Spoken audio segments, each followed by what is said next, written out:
नमस्कार।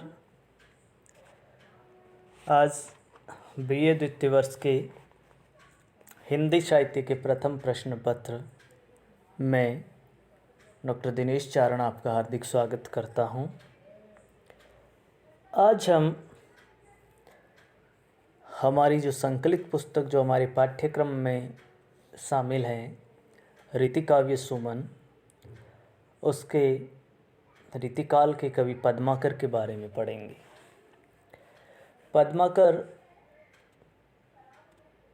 के व्यक्तित्व और कृतित्व की सामान्य जानकारी हमने पिछली कक्षा में जानी है।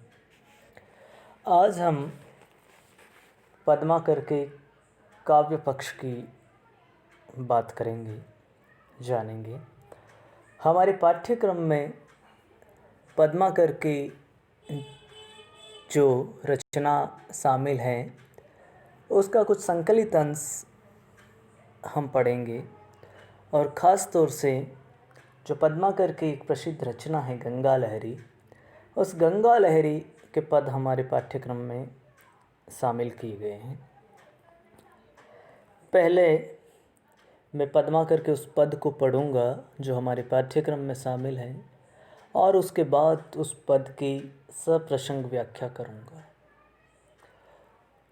अपनी तरफ से पूरा प्रयास करूंगा कि बहुत सरल तरीके से उस पद को समझा पाऊँ, लेकिन फिर भी कहीं अगर कोई परेशानी दिक्कत हो समझने में तो आप मुझसे पुनः संपर्क कर सकते हैं। मैं पहले पद पढ़ूंगा और पद के बाद उसकी व्याख्या करूंगा। पद्माकर का जो पद हैं हमारे पाठ्यक्रम में शामिल, वो इस प्रकार से हैं कि विधि के कमंडल की सिद्धि है प्रसिद्ध यही, हरिपद पंकज प्रताप की लहर है। कहे पद्माकर गिरीश शीस मंडल की माल तत्काल अगहर है। भूपति भगीरथ के रत की सुपुण्य पथ, जन्हु जप जोग फल फेल की फहर है। क्षेम की लहर गंगा रावरी लहर, कली काल को कहर जमजाल को जहर है। बहुत ही खूबसूरत ये पद है पद्माकर का, और पद्माकर द्वारा रचित जो रचना है गंगा लहरी, उसमें से ये पद लिया गया। हम सभी जानते हैं कि गंगा का अपना कितना महत्व है। गंगा मोक्ष प्रदायिनी है, गंगा पाप हरने वाली है, गंगा को लाने वाले भगीरथ हैं। ये सारी दंत कथाएँ, सारी जनश्रुतियाँ जो प्रसिद्ध हैं वो हम जानते हैं, और हम जिन चीज़ों को जानते हैं पद्माकर उन्हीं चीज़ों का वर्णन पद्माकर भी कर रहे हैं अपने समय में, अपने काव्य में, और ये इसी रूप में किसी न किसी प्रकार हम तक चीज़ें पहुँची हुई हैं। तो पद्माकर इस पद के अंदर गंगा के महत्व को दर्शाने वाले हैं कि गंगा क्यों इतनी पवित्र समझी जाती है, और गंगा का महत्व भारतीय जनमानस में कितना और किस रूप से है। ये सारी बात बहुत ही सहज सरल तरीके से यहाँ कवि समझाने की कोशिश करता है। ये पद रीतिकाल की रीतिबद्ध काव्यधारा के आचार्य कवि पद्माकर की गंगा भक्ति से संबंधित रचना गंगा लहरी से लिया गया है। इस ग्रंथ में गंगा की महिमा, गंगा की लहरों की पवित्रता तथा गंगा की धार्मिक महत्ता का प्रतिपादन किया गया है। गंगा का जन्म एवं उद्भव ब्रह्मा के कमंडल, विष्णु के चरण कमलों और शिव की जटाओं से हुआ माना जाता है। धार्मिक एवं पौराणिक सत्य की इन्हीं किंवदंतियों से गंगा की पावनता का संबंध जोड़ता हुआ कवि उसे कलयुग के कष्टों की हरण करता बता रहा है। और कवि कहता है कि विधि के कमंडल की सिद्धि है प्रसिद्ध यही, हरिपद पंकज प्रताप की लहर है। कवि कह रहा है गंगा के उद्भव एवं गंगा की महिमा का बखान करता कवि लिखता है कि संसार में ये प्रसिद्ध कथा रही है कि गंगा का जन्म भाग्यदाता विधाता के कमंडल से हुआ है। भाग्यदाता और विधाता कौन है? ब्रह्मा। विधि के कमंडल, ब्रह्मा के कमंडल से गंगा ब्रह्मा के कमंडल की सिद्धि है, ये आज भी प्रचलित है।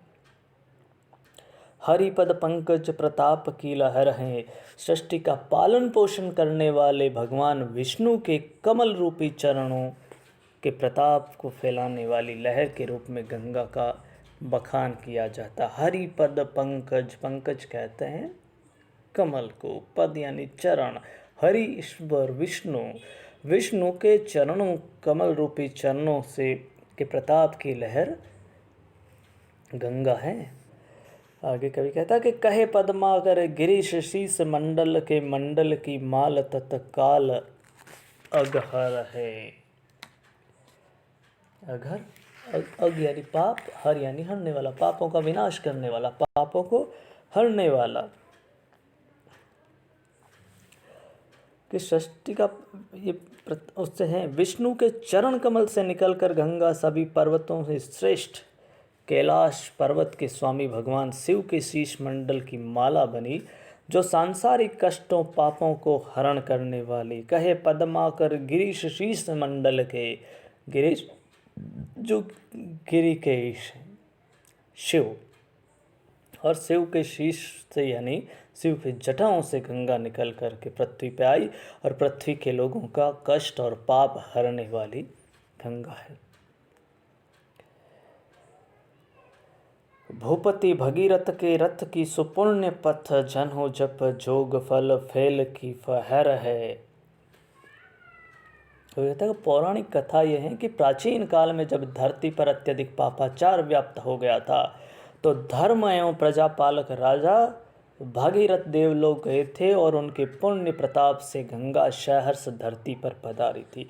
भूपति भगीरथ के रथ की सुपुण्य पथ, भूपति राजा भगीरथ ने पुण्य कमा करके गंगा को पृथ्वी पर पथ दिया, पृथ्वी पर वो लेकर के आए।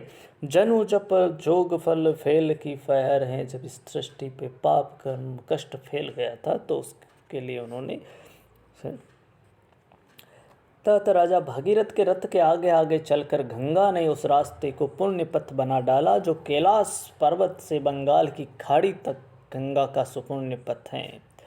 गंगा भागीरथ के पथ को सुपुण्य बनाती मानो जप और योग के दीर्घ फलदात्री के रूप में इस जगत में फहरा रही हैं। क्षेम की छहर गंगा रावरी लहर, कली काल को कहर जमजाल को जहर है। कवि कहता है कि मुक्ति देने वाले भगवान शिव की जटाओं से निकलकर जगत में फैली गंगा की लहरें इस घोर पापाचारी कलयुग के कहर, अत्याचार, अन्याय एवं जमजाल को काटने वाली हैं, काटती हैं और कष्टों का हरण करके आत्माओं को पुण्य प्रदान करती हैं। जमजाल मतलब मृत्यु का जो चक्र है, उस चक्र को काटने वाली है, खत्म करने वाली है। ये मोक्ष प्रदान करने वाली मृत्यु का चक्र जमजाल तभी कटेगा जब मनुष्य को मोक्ष प्राप्त होगा, और मोक्ष प्राप्त नहीं होगा तब वो भिन्न भिन्न जन्मों में पैदा होता रहेगा, अलग अलग रूप में पैदा होगा और कष्टों को प्राप्त करता रहेगा। तो उन कष्टों के निवारण के लिए ही गंगा का महत्व है। गंगा मोक्ष प्रदान करने वाली, सारे पापों को धोने वाली है, कष्टों का विनाश करने वाली है, क्योंकि वो गंगा कहाँ से निकली है?